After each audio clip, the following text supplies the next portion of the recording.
Good morning. Really excited. Yesterday I had a really cool buying appointment that I got some really great pieces that I will be debuting at an upcoming vintage market that the shop is going to be a part of. Now, we did this market last year and it's called the Dead Threads Vintage Market. And I like having new pieces to bring to it since I have a brick and mortar here. Doing a market, I don't just want to bring the same stuff that I have in the shop. I want to find something different to bring. So a lot of these pieces are going to first become available at this market. Now, with this buying appointment, I was able to purchase some really great pieces from the 40s to about the 70s, but half of what I bought were pieces that needed a lot of work. So I'll show you a little bit of that, but I'm really excited about this market. If you are in Fargo or the surrounding area, it's going to be May 10th. I will be there from 12 to 6. The brick and mortar shop will still be open.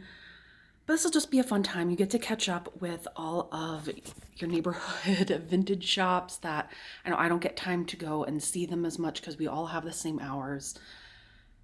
And I'm really excited. And I am really excited to show all of these pieces and provide something new to start the summer season. All right, let's take a look. Now, I've done a really good job at emptying out a lot of this rack just for the sole purpose of being able to have a place to put things that I had on my buying appointments. But this past week, I've just been getting hammered with projects and I haven't had a chance to just keep track of what I'm doing on camera. But we are participating in one of the local universities has an apparel and textile program, and they're doing a fashion show. So we had some students come in, pick some clothing for that fashion show that they're going to pick up next week. But then a good half of this rack, we are doing part 2 of a Juneteenth collaboration photo shoot. And again, I talked about it in one of the previous videos where we picked out some pieces, but I don't have any photos yet. So those will be coming. Again, I'm just providing clothing. I'm not in charge of the shoot, so I don't have any special access to the photos. So I get to see them when everybody else does. And I'm really excited to see how they look. But I started hanging up some of the clothing that was already on hangers, and the rest is laying on my couch. So both, now in the lot I bought, they're separated into 2 categories. We have pieces that are pretty much ready to be priced and put out. The woman that brought them in washed everything that could safely be washed. Never expected, always appreciated. But also there were pieces that either needed a little bit of mending work or had discolorations on it that she didn't dare try to get out. So I took a chance on a good bundle that had rust stains, and I thought, well, if I can get it out, great. It always is worth it to try. But first I want to show some of the pieces that are pretty much ready. Now, the woman who brought these in, her mom was a seamstress. Didn't do it for a job, did it because it was a family that passed down their sewing skills. So there are a lot of pieces in here that she made herself, some that she bought, but it was really cool seeing the ones that she made. And this is one of the ones that she made. It is this beautiful, I want to say late 50s, maybe very early 60s, linen plaid dress with blues and greens. Really beautiful. Again, wonderful condition. I will be getting these off of the wire hangers, so no worries. And this canary yellow mod little mini dress was actually her wedding dress for her second marriage. And I thought that was really cool. Because we all know that for second marriages, sometimes you want to do it up a little differently. And she really did. And this is a dress that you can keep wearing. I love that. This is one of my favorites.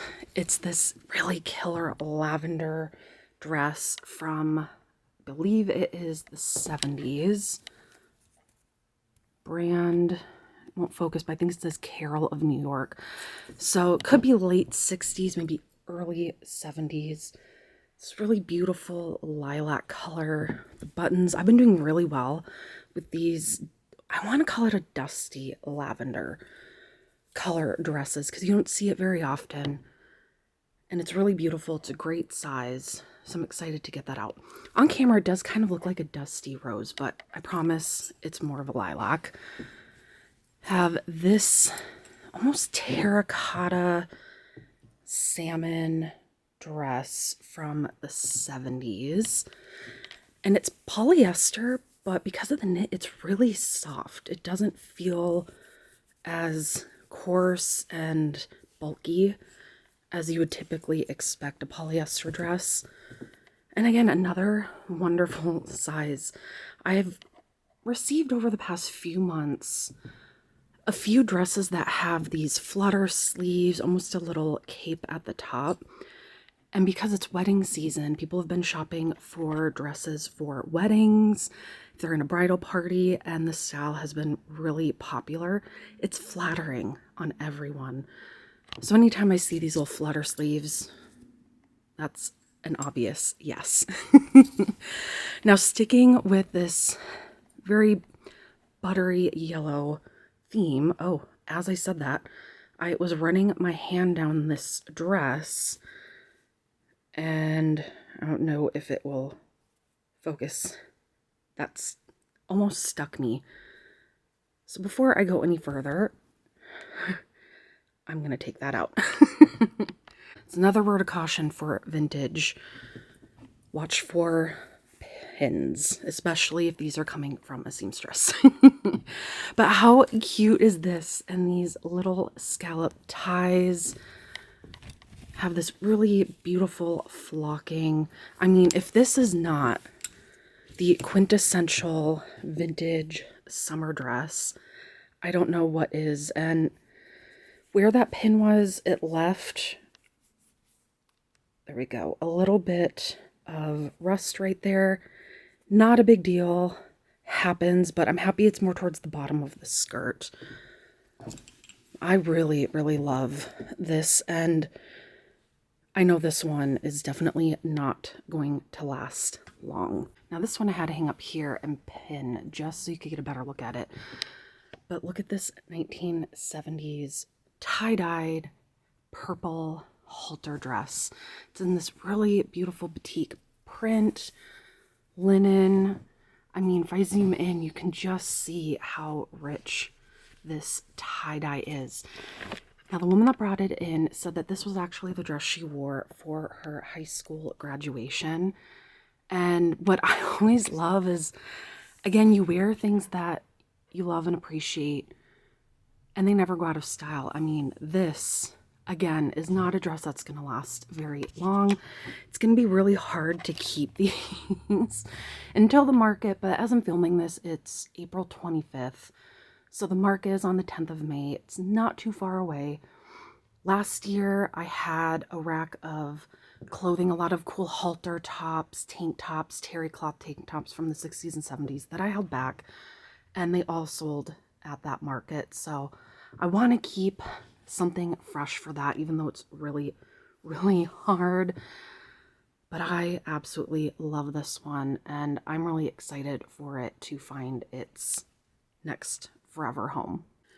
Now, of course, I can't ever resist a little black dress.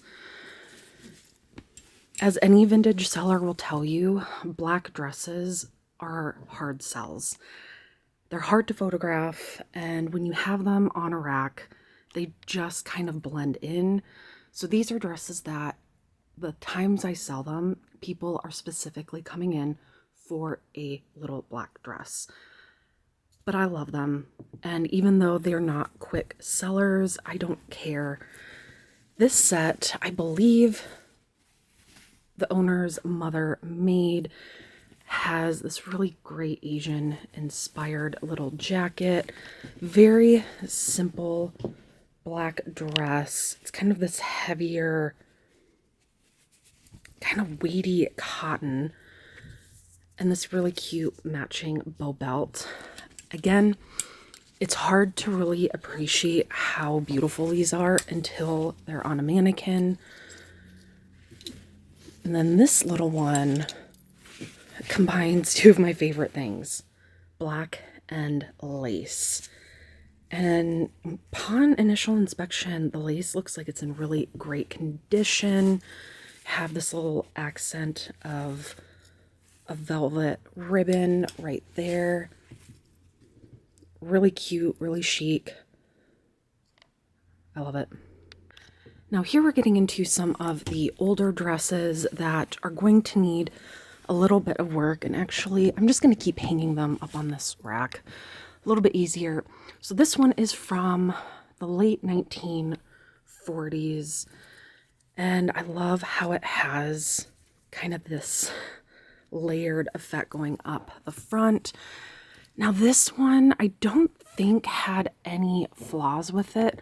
There might just be light discoloration on the back, but when I initially inspected it, it looked pretty good. But again, before I put it out for sale, I'm gonna do a way more thorough check.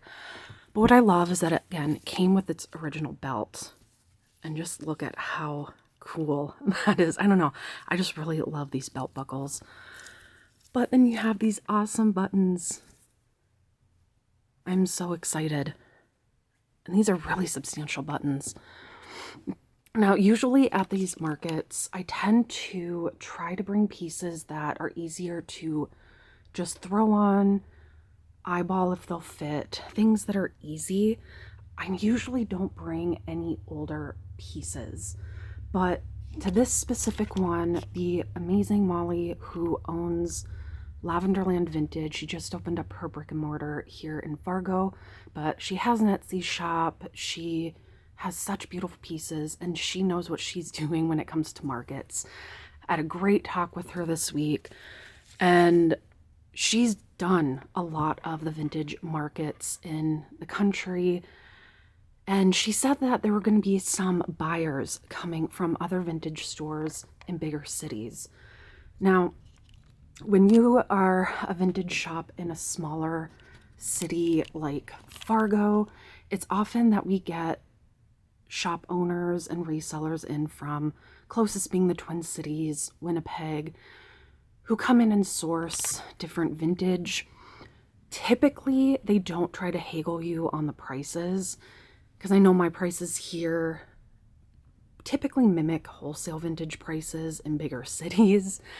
So I thought, well, maybe I might bring some of these with to the market and just price them how I would normally price them and see if any of these buyers are going to flock to them. So we'll see. I'm going to try to do this market a little bit differently this year. I don't do a lot of markets. It's exhausting. I give so much respect to people who do the circuit and do these regularly. They're a lot of work, and they're hard, long hours, not for the faint of heart. So I'm going to try to keep up my best. Now this silver and gray beauty is from the early 50s. Again, it has its original belt. The woman who brought it in said her mom would wear this for very special occasions and was one of her favorite dresses of her mother's, because that's when you knew things were really fancy. But I love the detail on the back of the neck here. Now this is one that I don't know on camera, you might be able to see it. There is significant discoloration around the neckline, and if I remember correctly, in different light, I know there's another spot of discoloration. Now this feels kind of like almost a silk taffeta. I'm not positive. So I have to do a little bit more research. Oh yeah, and it had some underarm discoloration as well. So I have to do a little bit of research on this one. Now when I clean vintage dresses, if I'm at all not confident about how it's going to turn out, I won't even try it. I typically try to just sell them as is, and if someone who is way better at getting these stains removed buys it, they get it at a good price, they can make a profit from it, and I didn't completely damage a dress. So This one might be one that I'm probably going to sell for a good price as is, just so someone can just put their little touch on it. Now this is another beautiful 1940s crepe navy blue dress with matching belt from Laura Lee Juniors. Now this is another one that needed a little work. Some of the seams have been popped. And you can't really see it on camera, but it's a little dingy at the top, and I'm not sure if that's just dirt or stains that need to be more treated. There are little holes around here as well. Now in my shop, I don't sell a lot of the older pieces. It's not what I'm known for, so people don't really come in here to look for it. So this might be another dress that I might just price really well and let another reseller purchase it for a good price, or someone who just really likes the 40s and wants to have a little project. But I couldn't let this one go, especially with this really cute peplum. All right, now I will first go over all of the pieces that are pretty much ready to be sold. I just need to steam them out and hang them up. And oh my gosh, you guys, this skirt. Now it is, again, a taffeta. It's not silk taffeta, but I believe this one is from the 1940s, and it's this insane button-down skirt. It has the really good swish to it. Now, she didn't make this one, but what brand? It's always hard to do this with one hand. Come on. What does that say? Nan Dorsey. How gorgeous is that? And this is one that, again, I can easily bring to the market because you can unbutton it, and I'm going to have a mirror there, and you can just unbutton it, wrap it around your waist, and easily tell if it fits or not. Now, I brought skirts to the last market, and there was a really beautiful one. I don't remember if I ever got a picture of it. It was brown velvet with this really beautiful kind of psychedelic print on it in very autumnal colors. And one of the my vintage shop neighbors, beautiful, petite, little brunette woman, put it on and it fit perfectly, and she looks so darling in it. I'm horrible at taking pictures of people trying things on, but she looks so great. So I always like to just bring things that I also think my friends and neighbors would like as well. It's the beauty of vintage shops. We all get to kind of know each other's style and tastes. But now these are just something. Now these are from the 40s, and I believe the owner's mom made these herself. I mean, look at that print. And the color is dulled a little bit, obviously, because these were definitely worn and loved. And seam, little bit of work there, but the owner's daughter told me that her mom would wear this and she would have this little cropped white blouse, and that was one of her favorite outfits. And you can easily tell, and again, these are shorts that they'll never go out of style. They're always going to be in style, from the cut, the print, the colors, the perfect spring look. Now we move on to some of my favorite pieces. Of course, have some vintage bed jackets. Now these were washed, and the woman who brought them in was so apologetic that they weren't steamed, but I tell you, when things are freshly laundered properly and brought in, it makes my life so much easier. I pay more for the pieces because it's less work I have to do, so steaming is the least of my worries. But look at all of these details. This beautiful embroidered butterfly, sheer little lace right here. Now I think these did have tags, but looks like they all kind of were worn off. But beautiful peachy color here, very soft pink. I'm so excited to get those out. All right, this isn't lingerie, but here, let me get this on a hanger to properly show. I mean, come on, this is just too freaking sweet.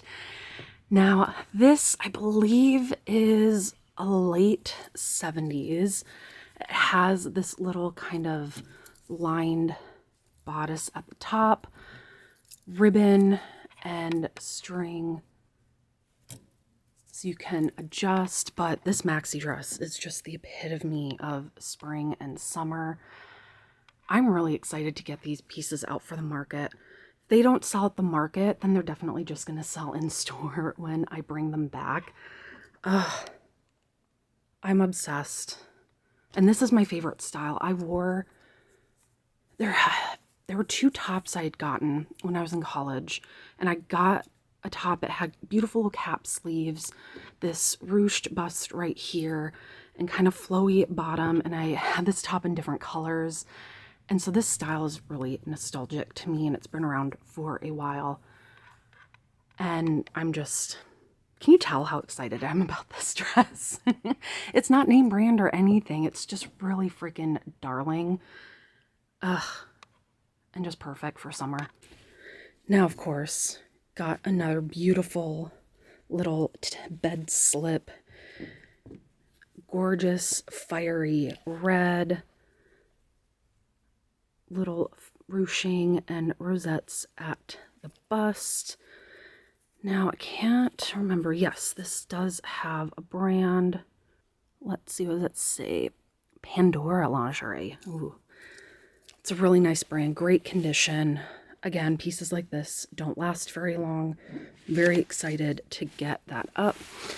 Now, the last one that I have that is in ready to sell condition is this gorgeous wool cape. And this, I know, the woman's mother made this cape. And I mean, she was an expert. Look at the darting on this.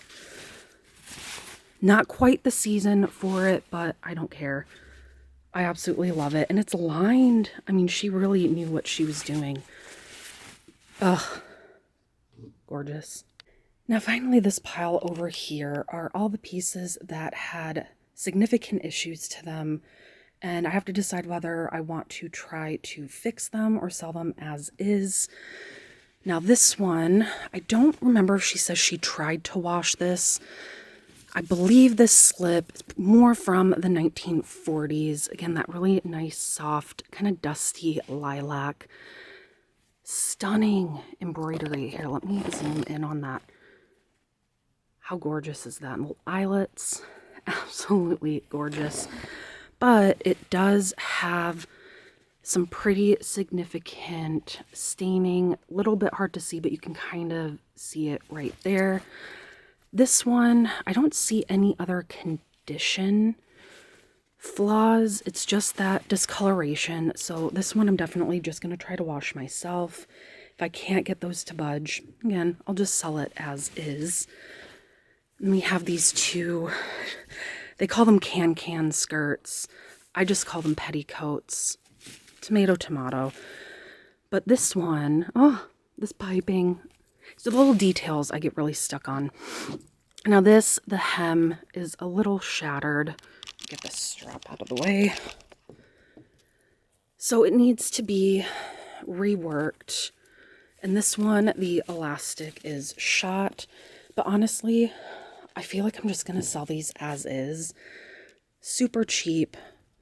Because I know a lot of people in town who they either do burlesque or they do theater, make costumes, and these are pieces that they can definitely use. Now this one I'm going to take a chance on. Because if I can get this in back to better condition, I will. Now this has rust stains on it. Again, not super severe, but enough to where you notice it, especially on the shoulder. Now, these rust stains have dried out, so there are holes because the rust dries out the fabric and it starts to break and crumble. So this, I have to be very careful in treating so it doesn't spread. And then if I can get it properly treated, I'm going to try to mend those holes. But I just really loved the front of this dress. It is so sweet. And again, definitely worth a shot. This one